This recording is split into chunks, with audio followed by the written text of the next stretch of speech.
Hello friend, আর একটা নতুন video নিয়ে চলে আসলাম। তো এখানে চলে আসলাম আজকের স্ন্যাক্স বানাবো বলে নিয়ে নিলাম দুধ আর নিয়ে নিলাম বাটার এখান থেকে। আর বাদ বাকি সামান সব ঘরে আছে, দুধ আর বাটারটা নেই বলে নিয়ে নিলাম। আর কিছু জিনিস নিলাম, দেখালাম না। তো ঘরে এসেছি গাইস, তো এখন গ্যাসটা অন করে দিলাম। তো কি বানাবো আজকে দেখে নাও। আজকে বানাবো ব্রেড বাটার দিয়ে, আর বানাবো সিমুই। তো গাইস, কড়াইয়ে গ্যাসে কড়াই গরম বসিয়ে দিয়েছি। দেখি দুপারে একবারে রুটি ছেঁকবো, এপারে রুটি ছেঁকবো ফ্রাই প্যানে। রুটিগুলো গরম করে যাতে ফ্রিজে ছিল, এখানে ঘি দিয়ে দিলাম। ঘিটা জমে গেছে ফ্রিজে থেকে পড়ছে না, তো ঘি চামচ থেকে বার করে ঘিটা দিয়ে দিলাম।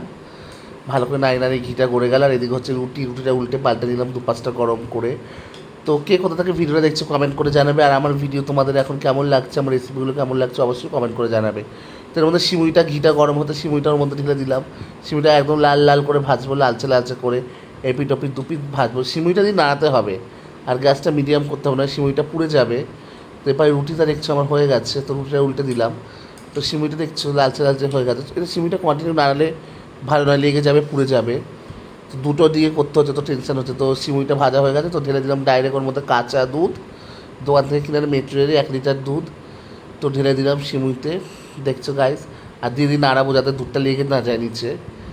এরকম আমার তো খুব ভালো লাগে এক একদিন এক এক রকম খাবার খেতে, টিফিন বানাতে। তোমাদের কেমন লাগে কমেন্ট করে জানাবে। তো দুধটা ঢালা হয়ে গেল, এদিকে আমার রুটিটাও হয়ে গেছে। তো এবার রুটিটা উল্টে নেবো, একটু দেখি। হ্যাঁ, রুটিটা হয়ে গেছে, রুটিটা উল্টে দিলাম। তো সিমুইটাও এদিকে প্রায় হয়ে এসছে। তো এবার সিমুইটার মধ্যে একটু ভালো করে নিয়ে নেবো, দেখবো দুধটা লেগে লেগে গেছে কিনা। তারপর দিয়ে দেবো নুন। সামান্য একটু নুন না দিলে টেস্ট হয় না। তো নুনটা দিয়ে দেবো পরিমাণ মতন। এবার রুটিগুলো ছ্যাঁকা হয়ে গেছে, ওখানে বাটার লাগাচ্ছি। রুটিগুলোতে ভালো করে বাটার লাগাবো, তার উপর দিয়ে ছড়িয়ে দেবো হালকা করে সুগার, মানে চিনি। এই ভালো করে বাটারটা মাখাচ্ছি বেশি বেশি করে, কারণ আমি একটু বেশি করে বাটার খেতে ভালোবাসি। তো দেখছো চিনিটা রুটির উপর দিয়ে দিলাম সুন্দর করে। তারপরে বন্ধুরা, আমার রেসিপিগুলো কেমন লাগলো আগের রেসিপিটা জানিও। আর এই রেসিপিটাও কেমন লাগছে জানিও। তোমরা সবাই তোমাদের ভালোবাসা অনেক দিচ্ছ, যেটুখানি দিচ্ছ অসংখ্য ধন্যবাদ। আর যা যা জানো তাদেরও অসংখ্য ধন্যবাদ, তারা এবার ভালোবাসা দিও। এদিকে দেখো বলতে বলতে সিমুইটা ফুটে গেছে, হয়ে গেছে। তো সিমুইর মধ্যে এবার দিয়ে দেবো কাজু বাদাম, চিনি আর কিশমিশ। তো গাইজ এই দিয়ে আমার সিমুই কেমন লাগছে বলো।